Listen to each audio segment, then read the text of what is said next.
Good evening, everybody. Welcome to Vintage Books Live. Tonight, I'm excited to welcome back Mary Keliikoa, who has a new book coming out tomorrow. And it's right behind her there, called Hidden Pieces.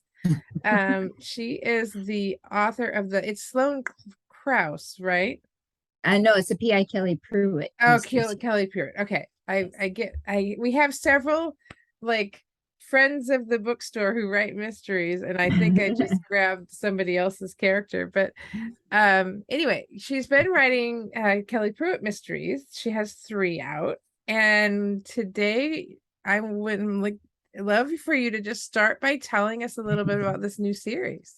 Yeah, so this new series is actually a complete departure from my PI series. It is a small town sheriff. It's a male character, so it's Sheriff Jax Turner, and it's he's starts out with he's a little dark in the beginning, so he's a much darker character than the Pruitt series, and it's set down at the Oregon coast, which is I actually spent 8 years of my life down there. So as a kid, and I always wanted to write a story down in the Oregon coast because it's a character all by Yeah. itself, right? All the moss hanging off the trees and the Yeah. fog and everything. So Yeah. it's really a character. So yeah, so it's the first of a series. And it's basically about Sheriff Jax Turner. And in this particular book, he's got a case of a missing 14-year-old girl, and it has some ties back to a cold case that he failed at 25 years ago when he was a Portland homicide detective. So yeah, it's his first quest for that and redemption. It's a redemption story at the Yeah. heart. Yeah. So it's pretty fun. So So I'm just gonna kind of pop through a series of questions. I'm just really curious, because I don't write like series books. I'm yeah. really curious, just about some things, some aspects of that process. And so I guess the first thing I was wondering is, um, when you're thinking about starting a new series, how how much of the arc, since you know it's going to be a series, how much of the arc do you kind of have in your head? Not so much story arc of a particular book, but arc Yeah. of a series do you have in your head ahead of time? And how much do you just kind of go, okay, I'm going to write this book and then the next one will come to me? A little bit of that. So I'm a pantser for the most part, but I generally know, like, I know the arc of the character through the book that I'm writing, and then as far as the series arc, I do have a particular one in mind for Jax. He has an ex-wife who's an FBI agent, and his he starts out, like I said, very dark in the beginning. Yeah. The back cover says he's staring down the barrel of a broken past, and you find him on the beach debating whether he's going to use that barrel or not. Until he gets the call from Trudy, who's his secretary. Think Longmire and a little bit of that, Okay. Yeah. dynamics. Yeah. She's a little older, and she's like the mom of the group. And she calls him in and says, "Hey, there's a 14-year-old girl missing." And it pulls him together long enough to say, "Well, I'll go find where that girl's at, and then I'll consider whether I'm going to come back or not." Right. Yeah. And so he's got an arc of really letting go. He's lost his daughter to cancer. He's lost his marriage. So he's just got some darkness in him in the beginning. But rest assured, he doesn't stay there forever. So he just starts there. And so I do know a particular arc for him, but I don't always know right in the beginning when I start. It's the character kind of tells me where they want to go, Yeah. and I Yeah. listen.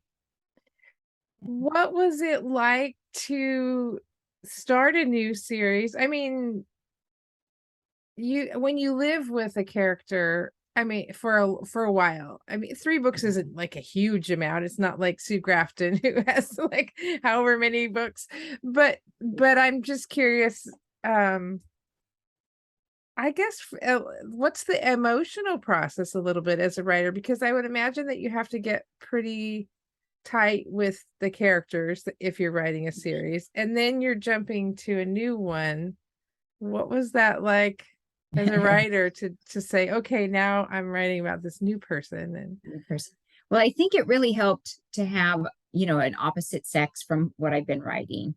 I think it would have been just a slightly harder transition had I gone another female character right away. Yeah. So I think that part was easier. And this story had been kind of brewing for a while. So I knew that I wanted to write about Jax and him as a sheriff. And so it wasn't too difficult really to switch over. And I love Kelly. And I have ideas for books 4 and 5 for her. But my contract was for 3. So I knew that there was a potential for it to be ending.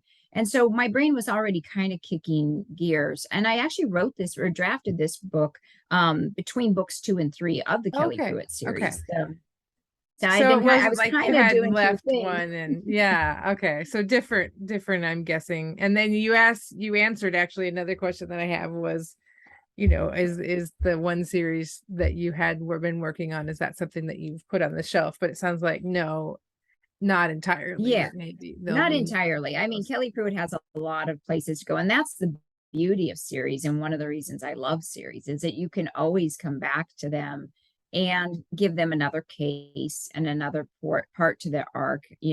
Kelly's a single mom learning to navigate that. And so, well, I put her in a pretty decent place at the end of book 3. We yeah, can yeah. always, turn that upside down. That's my job, right? As an author. You can always mess with her again. Yeah, pop her right on her head, and start over. And the same thing with Jax, we're just going to keep on going for case after case. But Yeah, yeah, so yeah. And I'm going to ask you a couple questions that I probably asked you the first time, but It's okay. it just, so especially if someone comes to this interview before the other one, can you talk a little bit about what draws you to this particular genre, how you came to this genre, what keeps you excited about writing in this Yeah. particular genre? Well, I always loved law. That was sort of my thing. When I was in high school, I had a home ec teacher whose husband was a bankruptcy lawyer. And so when I was 17, I'd get off of school and I ran over to his office and I typed up, bankruptcy 7 petitions. That was sort of what I did in high school, right? So I really loved that work career path. And I ended up spending 18 years in that career path.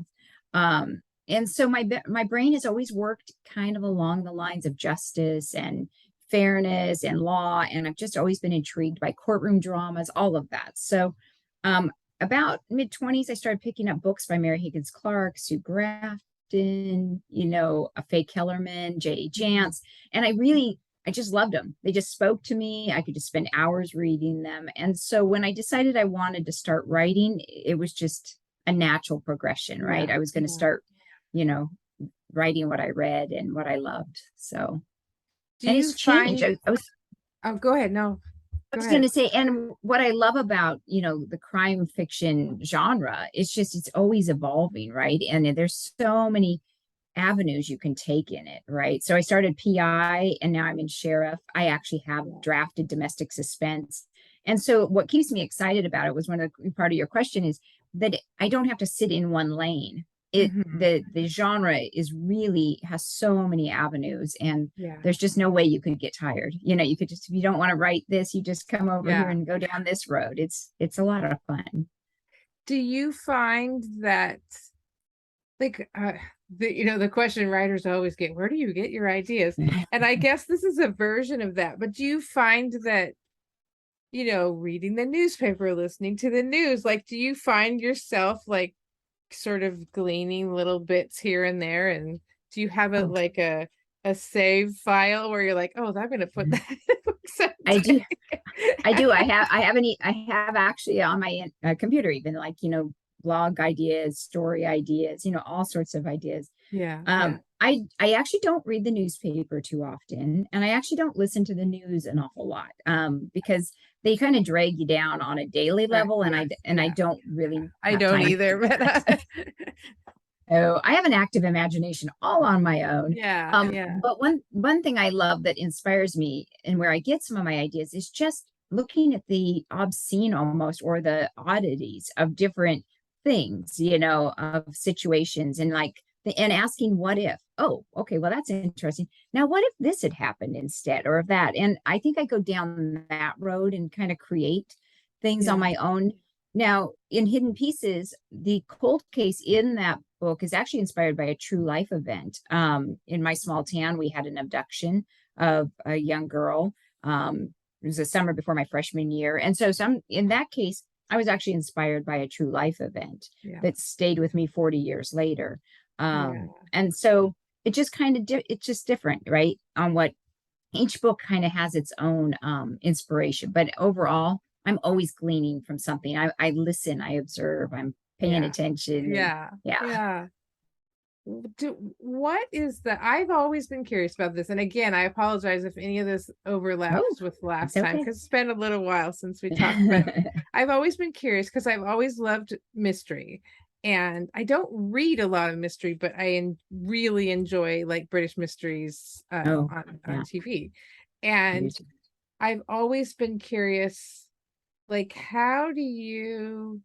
what's the process for constructing a logical, like, not so much the well, I guess it's kind of plot, but the sort of the structure of the case itself, like who's the real bad guy?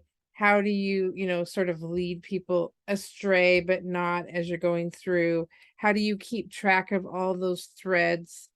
And so when you're writing, is there, like, I know that you have said that you're a pantser. Do you pants the actual mystery part of it too, or do you have kind of the basics of the logic behind it in your brain and you're just building the story around that?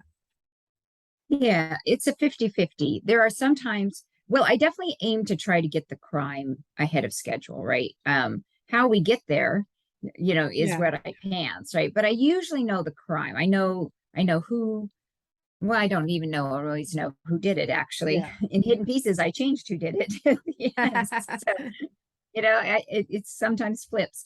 But I do know the crime and I try to really nail down the motivation because that saves me a lot of time in the in the editing Yeah. portion Yeah. of my writing a book.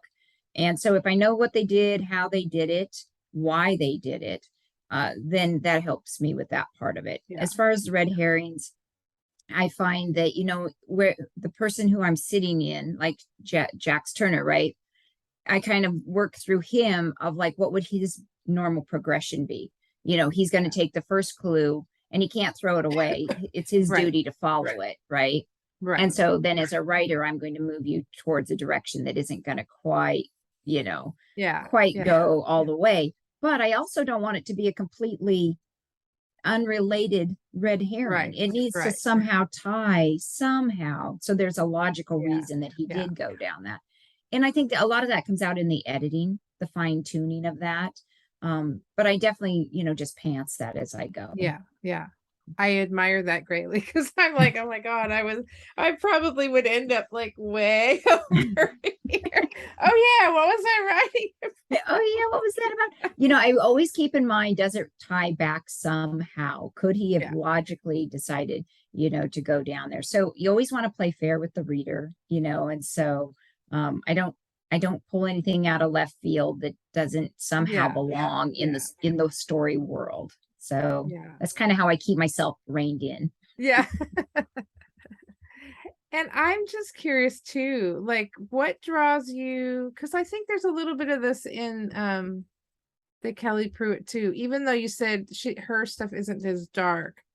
I know it, I think it's at least in the last one, there's you have, and you mentioned being like very uh drawn to stories of justice and fairness. And but I'm wondering what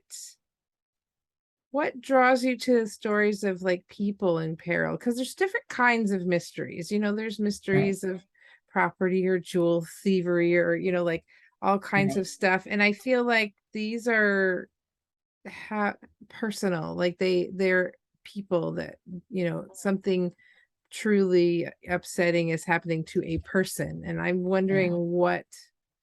what pulls you to those types of stories. Yeah. Well, I think even even more so, I think, I see where you're saying that I do that. I think the story that I look for is the redemption story in people that, so I have to put them in a situation, right? That puts them in a place of the stakes being high. What is the highest stakes? A child being missing, Yeah. or a mother who's like in derailed, Yeah. tormented because Yeah. her daughter, she doesn't know how her daughter died. And I think when you're dealing with people's emotions on that high level, you've raised the stakes that the investigator has to come through, right? If they don't Yeah. come through, then somebody else is going to die, or somebody's life will be ruined because of not having the answers. And so I think I'm drawn to that aspect of it. And I love character study. I like kind of digging into characters and why they act the way they do. Yeah. And Yeah. and I think all of us writers on some level, we're always working to figure ourselves out, in some ways. So it's Yeah. therapeutic, I think, in a lot of ways to that. And I just love it. I just like kind of dissecting. So I'm always into Yeah. redemption. I want all my characters to redeem themselves at the end for some reason. So I Yeah. gotta I love gotta up that. the No, it's great emotional because stakes. I think what's really fascinating to me, and honestly, it doesn't matter the genre.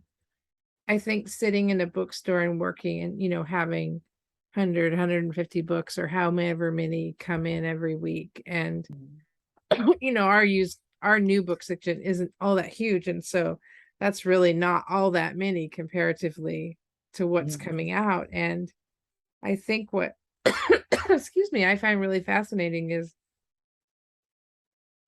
you can have all these different people writing mystery or all these different people writing romance or whatever, and everybody's telling a different story.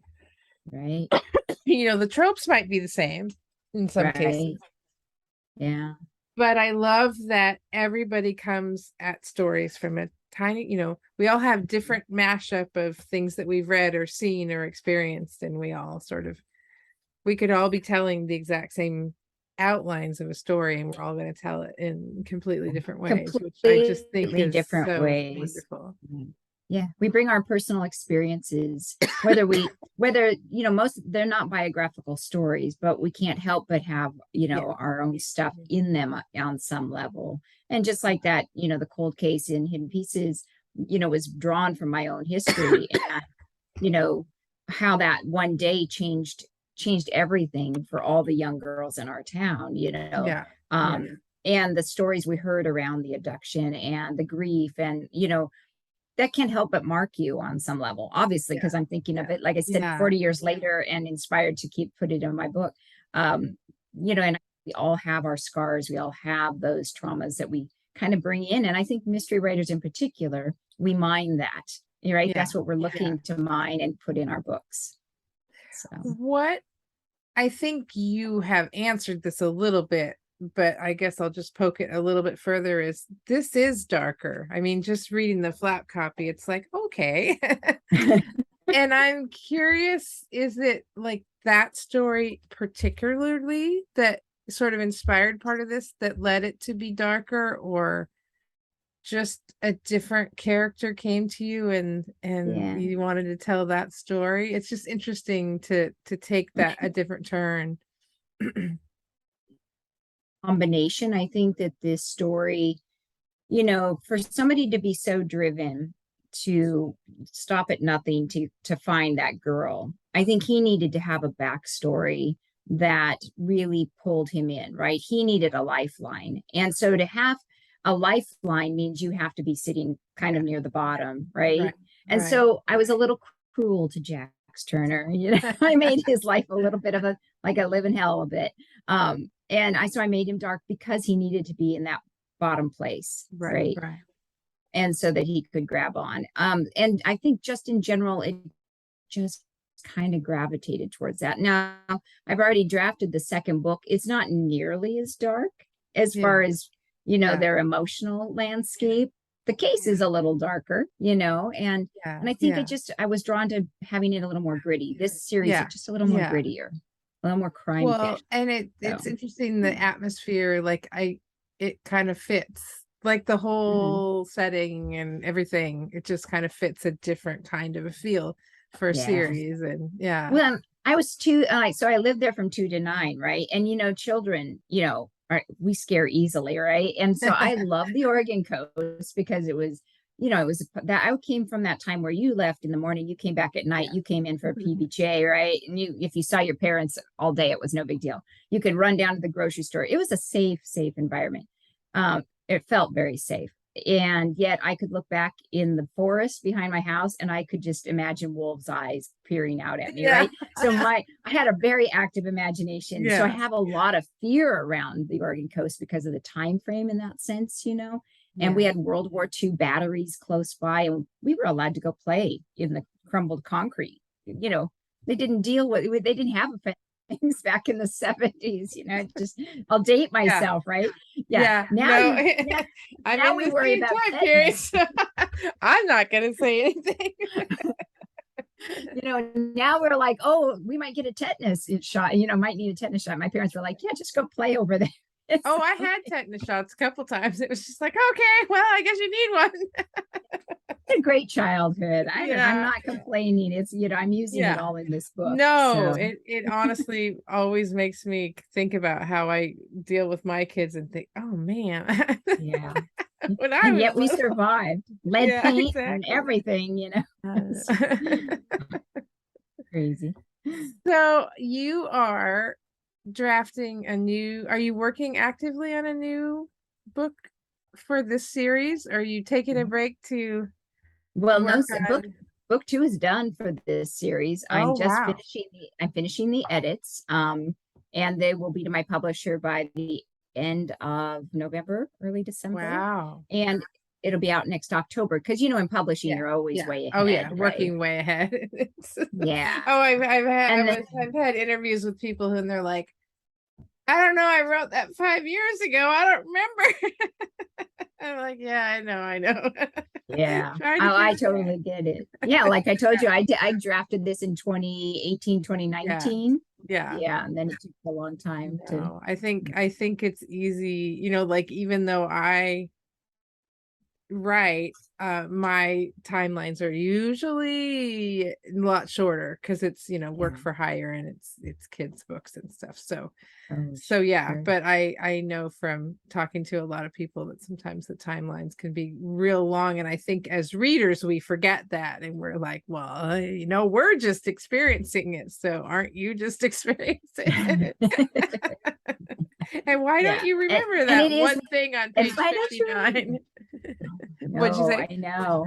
No, I was going to say that's totally true. And you don't always remember those things, and you are so Yeah. far ahead, right? Yeah. So Yeah. it's crazy. So is this slated to be for sure at least a trilogy as well?